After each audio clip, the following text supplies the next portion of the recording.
Aujourd'hui, nous voudrions revenir un petit peu sur l'actualité française.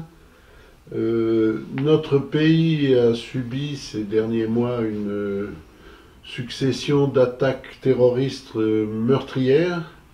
Est-ce que vous pensez que cette vague s'est arrêtée? Où va-t-elle s'arrêter?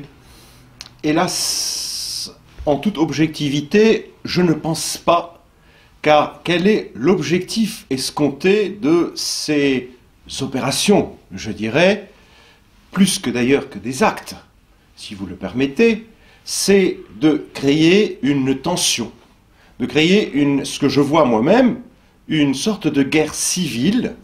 C'est un peu cette même déstabilisation d'ailleurs qu'on voit dans les pays musulmans quand il ne s'agit pas de différentes communautés, une guerre entre les sunnites et les chiites, et quand il n'y a pas de chiites, c'est une guerre entre des sunnites fondamentalistes ou radicaux, et les autres musulmans d'ailleurs sunnites toujours, mais moins radicaux. Dans les pays où il y a des chrétiens, des musulmans, donc des conflits entre les chrétiens et des musulmans. Aujourd'hui également en Occident, et en France en particulier, j'ai l'impression que l'objectif escompté de ces opérations, c'est de créer une sorte de guerre civile, déstabiliser, pour détruire davantage la France, comme on est en train de détruire d'ailleurs l'Europe en général, et transposer cette déstabilisation d'une même façon qu'on vit au Proche et au Moyen-Orient, qu'en France d'ailleurs, de la même manière. L'objectif des islamistes serait de créer un chaos chez nous. Écoutez, ça me fait rigoler quand on parle des islamistes, ou de Daesh, etc. Écoutez, soyons un peu sérieux. Ce sont, pour moi, des exécutants. Je ne pense pas que... Je ne suis pas du tout pour cette théorie. Ah, il y a un complot musulman, il y a un complot de Daesh qui veut absolument créer une guerre religieuse. Ils veulent imposer l'islam à l'ensemble du monde. Attendons, soyons un peu... Regardons les choses telles quelles. Vous voyez au Moyen-Orient, les musulmans sunnites se bagarrent avec les chiites. Ce conflit qu'on a créé, qu'on a imposé entre l'Arabie Saoudite et l'Iran. En Irak, également entre les sunnites et les chiites. En Syrie, regardez ce qui se passe. C'est que je ne pense pas que Daesh, d'ailleurs, ou à l'époque avant lui, Al-Qaïda, soit véritablement capable de faire ce complot contre le monde, contre la France en particulier, surtout que c'est une organisation révolutionnaire de je ne sais pas quel petit groupe donc de gens, mais effectivement c'est parce qu'elle est violente, c'est parce qu'elle commet des actes qui font peur, qui terrorisent les gens, fait parler d'elle. Mais je ne pense pas que Daesh soit véritablement capable d'organiser méticuleusement des opérations telles que ces opérations qui ont eu lieu. Je vous donne un exemple en France. Le Charlie Hebdo, l'attaque contre Charlie Hebdo, avec cette façon assez méticuleuse, je ne pense pas que Daesh ait les moyens de grands États, qui ont de grands services. Ce sont des opérations étudiées par des services. Il ne faut pas se leurrer, il ne faut plus mentir aux gens. Comme l'histoire également du Bataclan, c'est impossible. Et comme par hasard, qu'est-ce qu'on voit? Ces gens, ces mercenaires d'ailleurs, qui font partir de Daesh, qui se déplacent, qui sont prêts à mourir, ils prennent soin quand même de respecter la légalité. Ils ont tous leur pièce d'identité sur eux, ou ils la laissent quelque part pour qu'on sache très bien d'où ça vient. Vous avez la même chose d'ailleurs, le même jour du Bataclan, quand le type s'est fait exploser, quand on est explosé, quand le corps explose, vous savez, son corps a été déchiqueté, on a retrouvé soi-disant sa carte d'identité ou son passeport, sauf et sain, à côté de lui. C'est d'ailleurs très particulier. Troisième opération, vous savez, première opération, on a essayé, si vous voulez, de secouer l'opinion publique. Deuxième opération, donc l'affaire du Bataclan, aussi. Bon, il y a eu des manifestations, etc., mais ça n'a pas arrivé à ce résultat escompté. Troisième opération, encore plus importante, organisé le 14 juillet à Nice pour essayer de dissiper, pour montrer, regardez l'importance de ce groupe, de cet État, d'ailleurs, l'État islamique. Et quand on voit ce que c'est que l'État islamique, c'est une coquille vide, d'ailleurs. C'est un peu comme Al-Qaïda, derrière laquelle on a cherché Tim Osman, du nom de son nom, comme agent de la CIA américaine. C'est Ben Laden. Et d'ailleurs, les gens oublient que Ben Laden, alias Tim Osman, faisait partie donc de la CIA. C'est de la même façon que ces opérations ont été organisées. Donc, arrêtons de dire que, voilà, il y a un complot de la part des islamistes qui a pour objectif, donc, de préparer, donc, une guerre contre l'Occident. Il y a effectivement des opérations, et ces opérations sont scrupuleusement travaillées pour créer cette situation chaotique et cette déstabilisation des États. Vous nous parlez de ces opérations, mais alors quelle différence vous faites entre un acte et une opération? Qu'est-ce qui vous permet cette analyse? Écoutez, un acte, la plupart du temps, est commis d'une manière, je dirais, sporadique, d'une manière inorganisée, alors qu'une opération, c'est quelque chose de travaillé, d'étudié. Je vous donne les exemples pendant toutes les guerres. Je vous donne l'exemple de la guerre du Liban. Comment a été déclenchée cette guerre? On a tenté à plusieurs reprises de faire plusieurs guerres. Une guerre entre les Libanais et les Palestiniens. Bon, ça a marché à un moment donné, puis ça a échoué. Puis on a provoqué une deuxième guerre entre chrétiens et musulmans qui a échoué. Après, on a créé une guerre chrétien contre chrétien qui a aussi échoué, des musulmans contre musulmans. Mais comment à chaque fois on créait cela? Par des opérations. Des opérations déclenchées, telles que par exemple l'assassinat de Rafik Hariri, qui a impliqué derrière toute une machine de services secrets. Les services secrets qui ont opéré, tout le monde le sait. D'ailleurs, il y a un tribunal international qui a accusé à un moment donné les services secrets syriens. Après, on a accusé les services soi-disant du Hezbollah. Et après, on a dit, oui, c'est peut-être un concours de différents services, les Syriens, les Américains, les Israéliens et le Hezbollah, et pourquoi pas peut-être l'Inde. Donc, il y a des opérations sont étudiées d'une manière méticuleuse pour agiter, pour faire une provocation, agiter l'opinion publique. C'est le résultat escompté. Ce sont des actes politiques pour provoquer un chaos et pour provoquer par la suite, une fois que c'est déclenché, des actes qui seront incontrôlés et qui vont pouvoir malheureusement permettre l'émergence d'une guerre civile. Vous voyez une dame musulmane voilée, vous voyez quelqu'un qui voit que ce sont les musulmans qui sont en train de commettre ces actes-là, il va attaquer au couteau cette dame-là, puis vous allez voir un musulman qui va se venger des autres, et puis qui va venir dans une église faire une attaque. Et donc c'est là, ce seront des attaques qui ne sont pas, si vous voulez, organisées avec je dirais, toute une structure, tout est calculé, tel jour, telle heure, de cette manière, de cette façon. Donc là, ce sont des opérations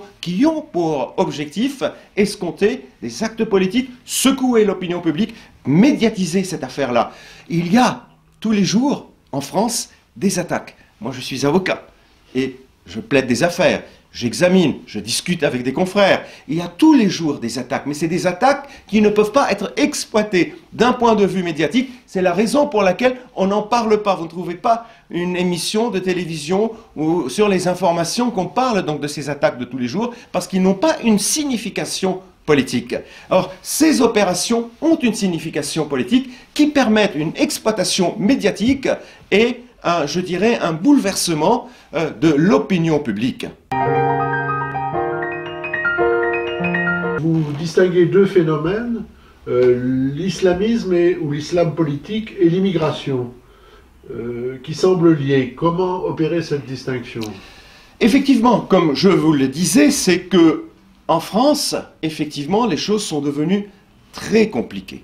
C'est que si vous examinez bien les choses, c'est que, effectivement, ces opérations qui sont scrupuleusement organisées sont commises par qui? Elles sont commises par des agents dont le CV, dont le profil correspond au résultat qu'on veut de ces opérations, autrement dit, réveiller une tension entre ou plutôt contre les musulmans pour essayer d'entraîner une grande partie donc, des gens qui sont issus de l'immigration ou des étrangers qui sont musulmans et l'autre partie donc, de la population qui se trouve en France.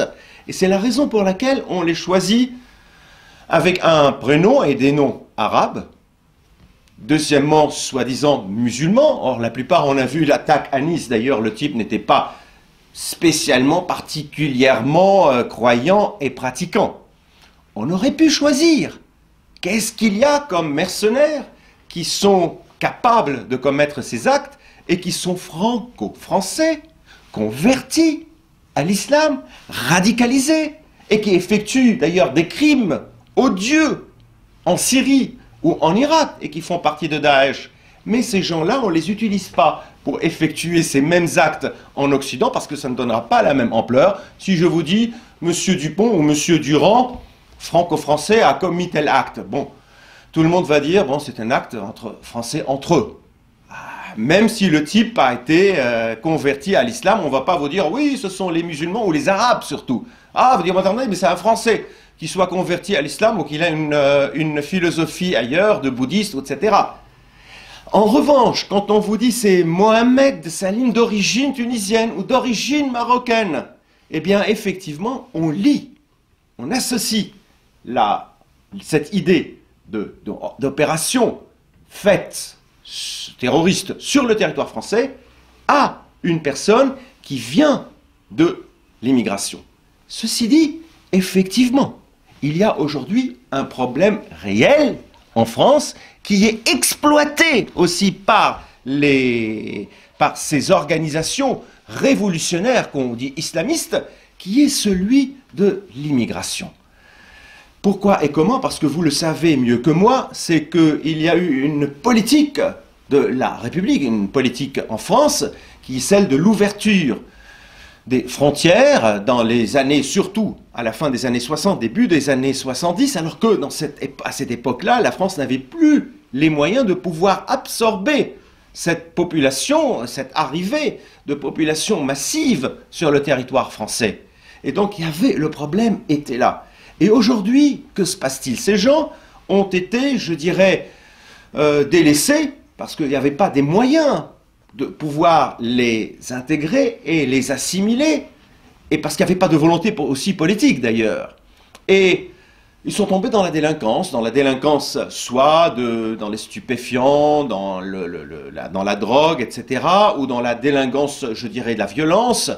Et puis après, ils ont été récupérés par ce que j'appellerais ce mouvement révolutionnaire, parce qu'à l'époque, c'était les mouvements du Che Guevara, les mouvements communistes, c'était des mouvements révolutionnaires qui entraînaient vers eux une certaine jeunesse qui rêve de pouvoir je dirais, se déployer autrement son énergie, utiliser son énergie en combattant dans des mouvements révolutionnaires communistes. Aujourd'hui, il y a des mouvements qui se disent appartenant à l'islam ou à une certaine catégorie donc, de sectes, je dirais, musulmanes, mais, et c'est là où il faut être prudent, en fait, ça reste toujours des mouvements révolutionnaires qui sont instrumentalisés à des fins politiques, et cela nous rappelle depuis d'ailleurs l'opération Cyclone, la fameuse opération Cyclone qui a été faite d'ailleurs en Afghanistan, où les services américains ont utilisé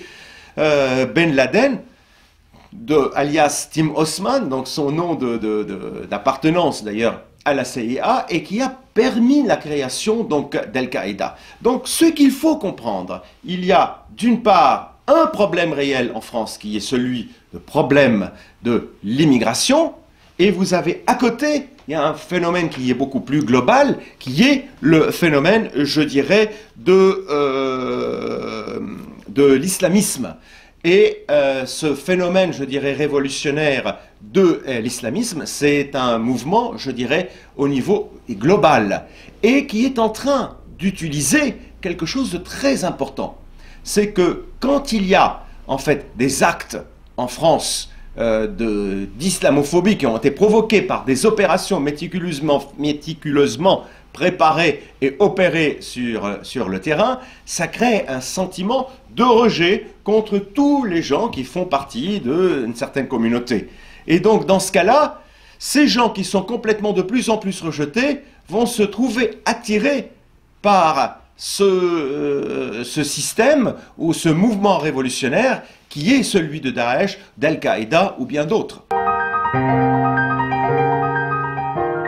Cette expression d'amalgame que nous entendons dans les médias dits mainstream pour dédramatiser la situation actuelle. Effectivement, il y a un amalgame. Effectivement, il y a un amalgame. Il ne faut pas jouer, il faut être objectif. Vous savez, aujourd'hui, je vous donne un exemple.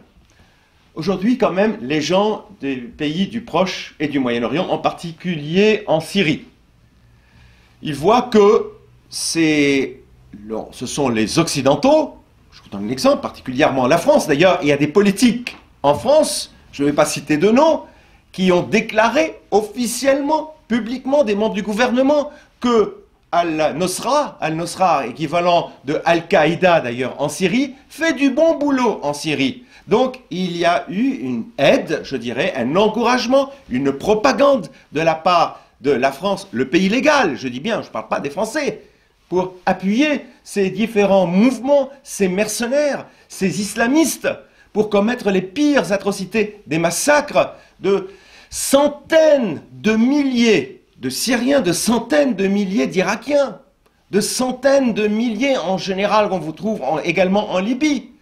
Est-ce que cela justifie aujourd'hui de dire « Ah, ce sont les Français qui sont responsables et qui sont en train de commettre ces atrocités parce que ce sont les Français qui soutiennent Daesh, ce sont les Français qui soutiennent ces islamistes ». C'est faux! C'est une poignée de personnes. Ce sont ces membres de ce gouvernement, de ces gouvernements occidentaux, qui sont une poignée de personnes qui ne représentent pas l'ensemble des Français et qui ont effectivement soutenu ce mouvement ou ces mouvements terroristes. Donc on ne peut pas accuser l'ensemble des Français ou dire que les Français sont responsables, les Français sont complices du front Al-Nosra qui a commis ces actes, si vous voulez, de déstabilisation donc de la Syrie. De la même manière, si un jour ou l'autre, comme certains le disent, d'ailleurs, si on trouve des moyens et des preuves encore beaucoup plus tangibles pour accuser éventuellement les services secrets israéliens d'avoir encouragé Daesh, comme d'ailleurs certains indices le démontrent. Alors, faut-il, à partir de là, même si on a les preuves, on démontre que les services israéliens ou l'État israélien a certaines relations avec Daesh, ou bien les États-Unis aussi, d'ailleurs, ils le reconnaissent, il ne faut pas se leurrer, c'est que Madame Hillary Clinton, elle a reconnu dans son livre que nous avons fait une erreur d'avoir facilité la création de Daesh. C'est le candidat américain Donald Trump, d'ailleurs, qui a accusé l'administration Obama d'avoir créé Daesh. Donc ce n'est pas moi qui l'affirme, ce sont les Américains eux-mêmes. C'est également, il y a d'autres sources d'ailleurs qui prouvent que, effectivement, il y a des relations entre Daesh et les États-Unis, comme d'ailleurs il y a certains également qui parlent d'une relation entre Israël et certains indices le démontrent, et Daesh. Cela ne justifie pas d'accuser les Américains d'être complices de Daesh, cela ne justifie pas qu'on accuse tous les Israéliens d'être pro-Daesh ou d'être pro-islamistes. Donc, on ne peut pas faire d'amalgame, on ne peut pas accuser l'ensemble de ces gens d'être parce que leur gouvernement, parce qu'une poignée de gens qui se disent français, qui se disent israéliens, qui se disent américains, sont responsables de ces crimes qui sont commis par ce mouvement révolutionnaire. Vous parlez d'indices qui pourraient incriminer les services israéliens. Est-ce que vous avez des détails sur... Ben effectivement, vous savez, moi je suis avocat, donc je n'ai pas des preuves tangibles, mais il y a beaucoup d'indices d'ailleurs qui le démontrent. Tout le monde parle quand même d'Israël qui essaie quand même de déstabiliser. D'ailleurs, on l'a vu dans le passé, vous savez, c'était pendant la guerre du Liban, je reviendrai tout à l'heure, mais le premier indice, pour vous dire, c'est d'ailleurs quand Daesh n'attaque pas du tout les intérêts israéliens. Vous voyez, donc tous ces actes sont commis en Turquie, sont commis en France, sont commis aux États-Unis, sont commis partout dans le monde. Israël est épargné. Bon, on se dit peut-être qu'ils sont oubliés. Mais sur le compte Twitter de Daesh, c'est écrit noir sur blanc, nous ne devons pas nous attaquer à Israël parce que d'ailleurs, le Coran ne mentionne même pas le nom d'Israël. Premier indice. Deuxième indice, assez important, c'est que le secrétaire général des Nations Unies, Ban Ki-moon, dans un rapport de décembre 2014, a dit clairement, a accusé clairement Israël en lui demandant d'arrêter d'aider Daesh. Que répond Israël? En fait, nous ne sommes pas en train de l'aider, mais on prend en charge ces soldats, c'est pas pour pouvoir infiltrer, prendre des informations de Daesh. Attendez, un État avec des services secrets si performants que le Mossad israélien ont besoin d'aider, de soudoyer, donner des bonbons à Daesh pour essayer de prendre des informations. Un deuxième indice qui est assez grave, qui démontre, un troisième indice quand même que, effectivement, il y a des corrélations donc, entre les deux. Un autre indice, dans les différents affrontements entre Hamas, entre les Palestiniens, et Israël, Daesh ne soutient pas du tout les Palestiniens. Ou à la limite, je ne parle pas des Palestiniens en général, parce que vous savez qu'il y a une bonne partie des Palestiniens qui sont chrétiens, et d'ailleurs, la cause palestinienne, elle a toujours été, principalement été défendue par des chrétiens. Elle a été islamisée d'ailleurs, par la création du Hamas, qui a été encouragée par Israël pour islamiser la cause palestinienne. Donc, on aurait pu, logiquement, voir Daesh aider le Hamas. Eh bien, la position de Daesh était d'aider Israël. Pour quelle raison? Parce que l'État d'Israël est un État, une société théocratique qui est faite pour le peuple, entre guillemets, juif, et Daesh, c'est pareil, c'est pour le peuple musulman. Or, il n'existe ni de peuple juif, ni de peuple musulman. Il y a des croyants qui peuvent être juifs, qui peuvent être musulmans, qui peuvent être chrétiens, qui peuvent être bouddhistes, etc. Donc, il y a une instrumentalisation de la religion à des fins politiques, et les deux ont le même intérêt. C'est pour cette raison d'ailleurs, c'est un élément en plus, un indice qui le démontre, et qui d'ailleurs qui démontre aussi que c'est dans l'intérêt d'Israël et de ses alliés, en fait, de déstabiliser le monde, de mettre de l'huile sur le feu. C'est ce que d'ailleurs a fait Israël, on le sait très bien, et c'est au bout de 2 ou 3 décennies qu'on l'a découvert dans la guerre du Liban. Israël est venu mettre de l'huile sur le feu. Autrement dit, allumer, dire aux chrétiens, attention, ce sont les musulmans qui vont prendre le pays et vous allez devenir un État musulman. Ils venaient voir les musulmans, leur service, de manière indirecte par l'intermédiaire d'Israéliens qui faisaient partie d'ailleurs de la CIA américaine, en disant aux musulmans, attendez, mais vous êtes quand même, vous devenez un peu plus la majorité, ou légèrement la majorité, et vous êtes dominés par les chrétiens, en particulier par les catholiques. C'était mettre de l'huile sur le feu pour venir eux-mêmes l'éteindre. Et qu'est-ce qu'on voit aujourd'hui, d'ailleurs en France? Merci d'ailleurs à Éric Zemmour de l'avoir révélé et qui démontre encore une fois que ce fameux projet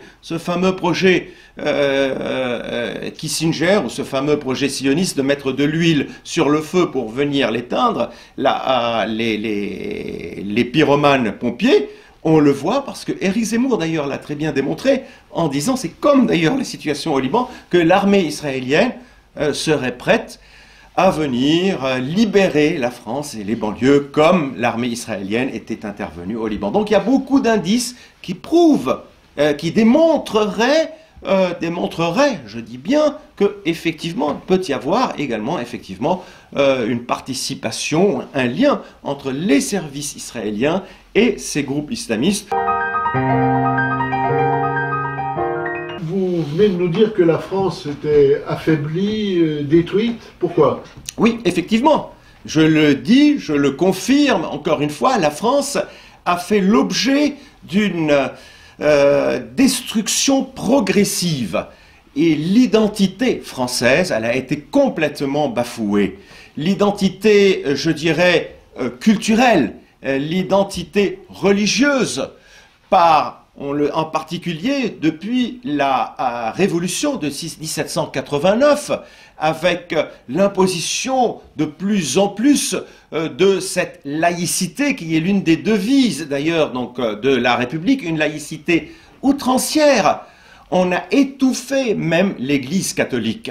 Et on a fait que la France, ou les Français, auront d'affirmer leur appartenance à une identité chrétienne, une identité millénaire, une identité catholique qui est inhérente à la société française. Regardez l'Angleterre aujourd'hui. Les Anglais, qu'ils soient agnostiques ou qu'ils soient athées, ils se considèrent, s'ils veulent faire partie du gouvernement anglais, comme étant Church of England, comme étant des anglicans, pour appartenir, si vous voulez, au gouvernement.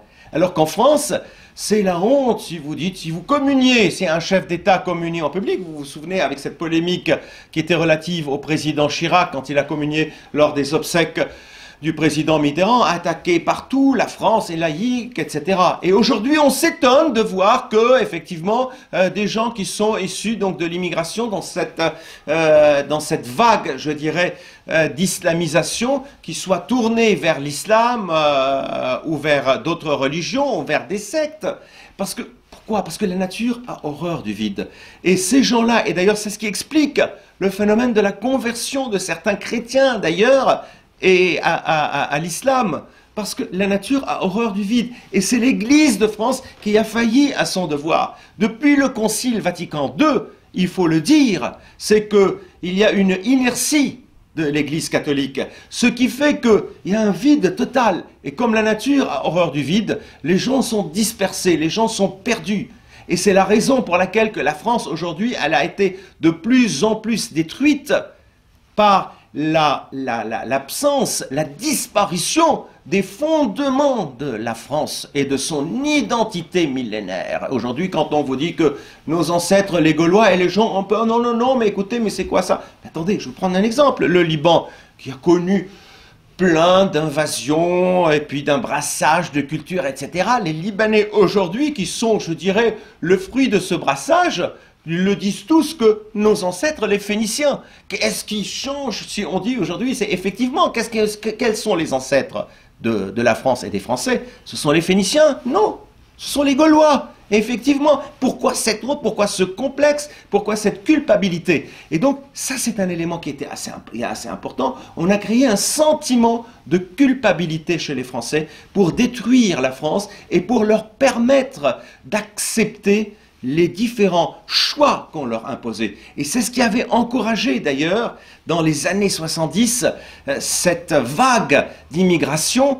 À chaque fois qu'on disait « Ah non, nous n'avons pas les moyens, nous n'avons pas la possibilité d'absorber ce nombre gigantesque de populations et pouvoir les intégrer, les assimiler, leur donner du travail, leur permettre de vivre décemment », on traitait les gens qui parlaient de ce langage de xénophobes, de racistes. Eh bien, le résultat aujourd'hui est là, il est sur le terrain.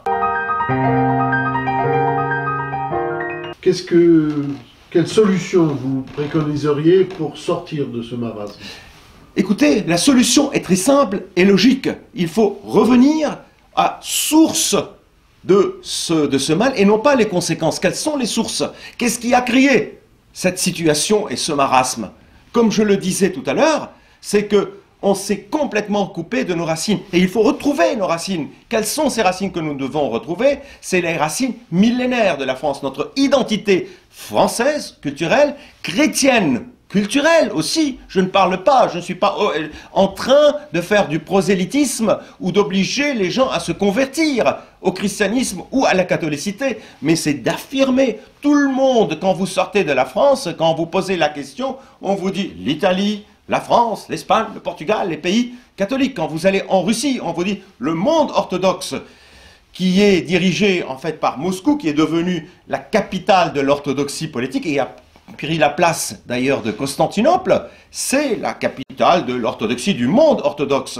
Eh bien la France doit retrouver sa place et son identité en tant que pays chrétien, pays catholique, pays culturellement français, et c'est là la plus grande erreur, il va falloir assimiler, intégrer, faire, autrement dit, de ces gens qui sont issus de l'immigration, de vrais Français, de véritables Français qui vont adhérer à ce groupe-là et signer ce pacte social. Et parce qu'encore une fois, il faut leur donner une image, il faut leur donner, si vous voulez, un moyen de pouvoir s'intégrer, un modèle à suivre. Deuxième chose, il y a des autres éléments à faire pour sortir de cette crise, affirmer de nouveau l'indépendance, la souveraineté de la France et non pas son inféodation et sa soumission aux facteurs extérieurs, c'est-à-dire l'Union européenne. Aujourd'hui, quand même, les Anglais ont fait le pas vers un Brexit. Eh bien, la France, et pourquoi pas un Francit, une sortie de ce joug de l'Union européenne. Il y a aujourd'hui un monde francophone qui aspire à la France, comme le monde du Commonwealth, auquel aspirent ces peuples-là, et sur lequel d'ailleurs les Anglais ont travaillé pour plaider, si vous voulez, pour leur Brexit. Et c'est à la France aujourd'hui de travailler cette opportunité qui leur est offerte par le monde francophone, comme le disait Boutros-Ghali, c'est un monde qui n'est pas simplement culturel ni linguistique, mais c'est un monde politique, et puis économique et financier, qui est très important. Troisième chose, c'est de se libérer également de cette chape de plomb depuis l'intégration du dispositif militaire de l'OTAN que même François Mitterrand, d'ailleurs, ne voulait pas et que, depuis Nicolas Sarkozy, nous avons d'ailleurs repris. Et nous sommes devenus plus royalistes que le roi, plus atlantistes que les atlantistes. Et donc, libérer la France au niveau international, lui donner de nouveau donc sa souveraineté, et puis refaire tout le système, autrement dit ce système social qui est désuet, et qui décourage les gens et qui pousse beaucoup de jeunes d'ailleurs à l'immigration. Vous avez dit tout à l'heure en premier point qu'il fallait faire des immigrés de vrais Français. Qu'est-ce que vous entendez par là?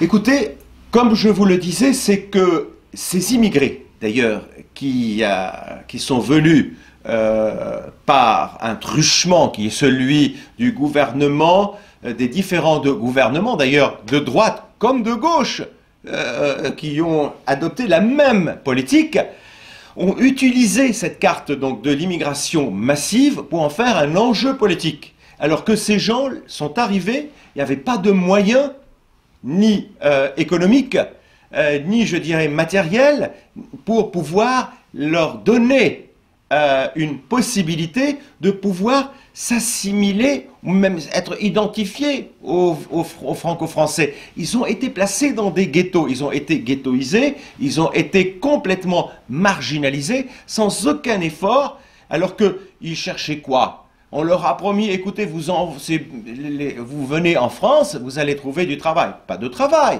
Ils ont été délaissés. Quand vous êtes sans travail, sans emploi, vous allez vous laisser vraiment porter par n'importe quel courant. C'est la délinquance, la violence, le vol, le trafic de stupéfiants. Et puis, pas de valeur, à rien du tout. Ces gens qui sont dans la rue, qui ne savent pas ce qu'ils doivent faire. Identité, quand on leur dit, bah, écoutez, qu'est-ce que c'est que la France? Qu'est-ce que c'est que les Français? On leur dit, bah, écoutez, c'est la laïcité, c'est la République, c'est des valeurs de la République. Mais quelles sont ces valeurs? Qu'est-ce qu'un Français? Eh ben, un Français, ben, je ne sais pas. Est-ce que c'est... Les Français, c'est vraiment, je ne sais pas... Décrivez-nous ce que c'est qu'un Français. Alors, quand vous voyez quelqu'un, vous lui dites, ah, vous êtes catholique ou orthodoxe? Ah, moi, je suis rien. Alors, attendez, mais quand vous dites qu'on n'est rien, et comment voulez-vous que quelqu'un qui est issu de l'immigration, qui veut qui veut devenir français, et quand vous lui dites, à un moment, je suis rien.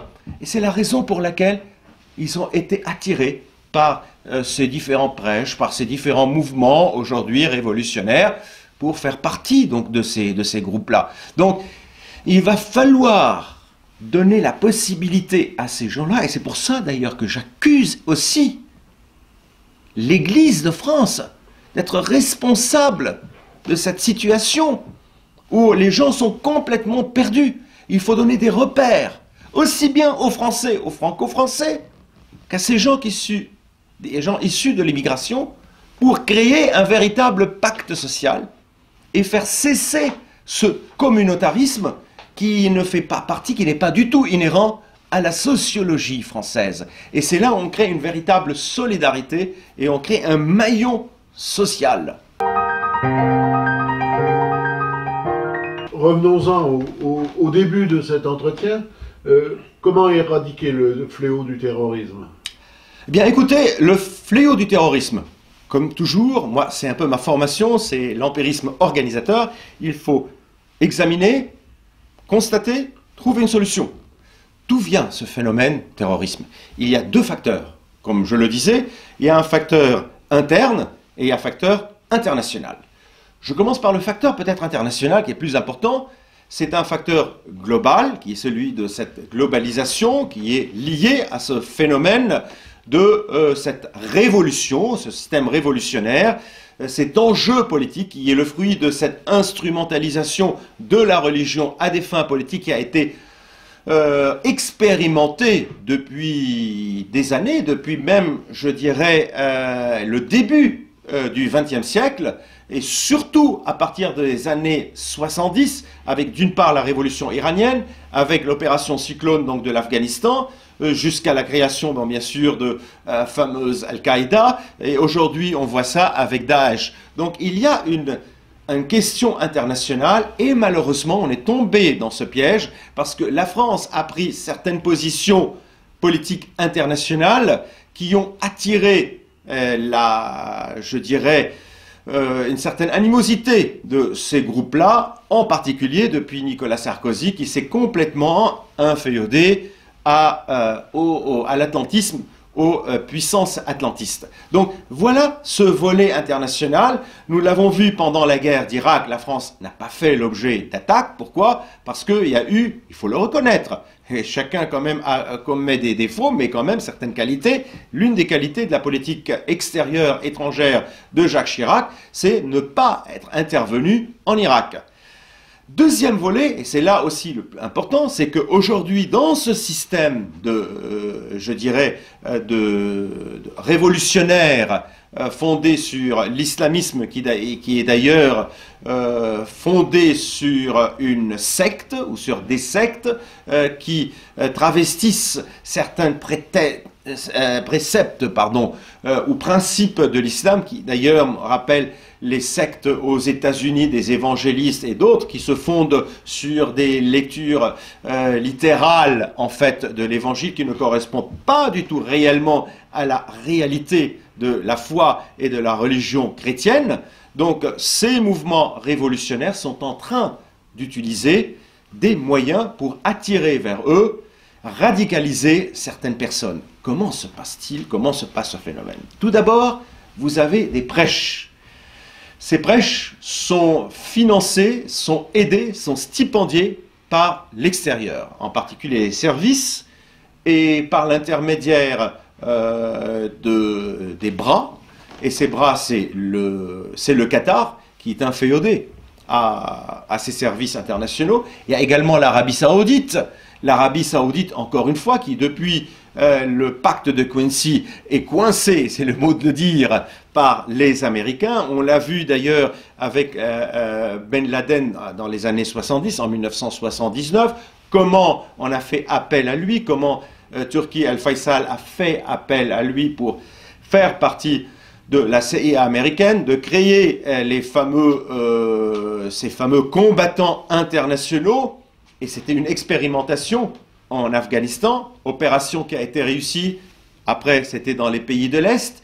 Eh bien, l'Arabie Saoudite, par l'intermédiaire de cette structure-là, comme depuis l'opération Cyclone, est obligée d'ailleurs d'aider, de financer, comme le Qatar. Mais on n'a peut-être pas beaucoup de temps pour vous expliquer, mais quand on dit que c'est le Qatar qui finance, c'est pas tout à fait des Qataris, effectivement c'est de l'argent qui vient du Qatar, mais on sait très bien qu'au Qatar, il y a une loi qui permet à des sociétés étrangères de participer dans le capital de sociétés qataries. On sait très bien que depuis l'opération d'ailleurs en Afghanistan, dans ce qu'on appelle le croissant fertile, il y a de l'argent, de la drogue qui est en jeu et qui a une relation entre les services américains et cette drogue, et les services secrets en général, mais je parle des services américains parce que je pense au syndicat Linsky qui a permis quand même à la CIA d'avoir donc des moyens d'infiltrer les États-Unis et même d'ailleurs l'Europe. Il y a des réseaux qui vendent, qui distribuent également de la drogue, qui ramassent beaucoup d'argent, et puis ça permet à financer des opérations. Et quand vous regardez le Qatar, effectivement, vous trouvez des revenus du Qatar de X, alors que l'argent qui est dépensé, c'est 2 fois à 3 fois plus. Et donc ce qui prouve qu'il y a des sociétés qui sont détenues par des nominees, par des porteurs, et qui financent notamment les banlieues en France. Vous avez des prêcheurs. Comment se fait-il que le gouvernement français permette, malgré toutes ces attaques, ces prêcheurs de continuer à prêcher, à attirer aussi bien des gens qui sont de culture musulmane pour les radicaliser, convertir un nombre de personnes qui deviennent plus royalistes que le roi et beaucoup plus violents d'ailleurs que les autres, et qui créent ce véritable danger? Comment se fait-il qu'on continue notre politique de déstabilisation de l'État syrien, notre politique d'aide indirecte à Daesh? Regardez ce qui s'est passé à Der Zur. Aujourd'hui, les Américains, qui sont les alliés de notre gouvernement, ont dit oui, c'est une erreur d'avoir combattu Der Zur. Mais tout le monde le sait que c'était l'armée syrienne qui allait finir avec les djihadistes de Daesh dans cette localité. Et le fait de les avoir combattus, ou abattus plutôt, c'était pour permettre à Daesh de ne pas avoir une défaite. Et donc, il y a une complicité. Il faut finir avec, si vous voulez, ce jeu de politique politicienne. Il faut prendre des mesures strictes. Autrement dit, sur 2 plans, c'est qu'il y a un plan aujourd'hui, je dirais, d'urgence. Il faut prendre ces mesures d'urgence, arrêter toute personne suspectée d'avoir un lien direct ou indirect avec les islamistes, avec ce monstre d'ailleurs qui est créé et qui va dépasser son créateur. Ce sont les mesures urgentes, mais il y a des mesures de fond, c'est-à-dire prendre une bonne, je dirais, une bonne politique étrangère qui est fondée sur des relations historiques naturelles, donc de la France avec la Syrie, avec le Liban, avec le Moyen-Orient, pour permettre à ces États de retrouver leur souveraineté, leur indépendance et de pouvoir régler leurs problèmes sans les empêcher de le faire tel qu'il se passe malheureusement et tel que j'ai dénoncé personnellement depuis 2011 jusqu'à aujourd'hui, quand je disais qu'en Syrie, ce ne sont pas des manifestants pacifistes qui sont attaqués par les forces de l'ordre, mais ce sont des mercenaires islamistes qui viennent de Tchétchénie, qui viennent des pays de ce qu'on appelle les anciens moudjahidines, qui ont combattu en Afghanistan, qui ont été formés par les services américains, par Ben Laden et Al-Qaïda, et qui sont venus petit à petit en Syrie pour créer cette déstabilisation et détruire l'État syrien. Donc, il ne faut plus mentir aux gens, il faut prendre une véritable politique étrangère, une véritable, je dirais, directive étrangère pour pouvoir régler ce problème sur le fond.